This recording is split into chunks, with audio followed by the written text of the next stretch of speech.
Hi friends, this video shows how to download and install software update or firmware update.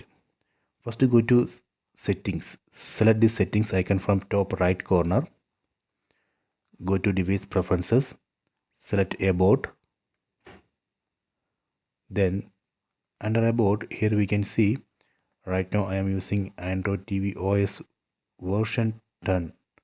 I am going to update this. I am going to update this to 12. Go to system update, select this option. Now it's checking for update, please wait. See, new update available. Version of new update is version 12.1.1. Size of the update is 762 MB. On right side you can see one download button. Select that button, so that way we can download and install this update into this device.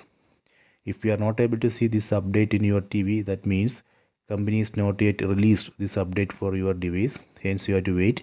You have to keep checking this. Once this is available, then you would be able to download and install this update into your device. I hope you have enjoyed this video. Please check it.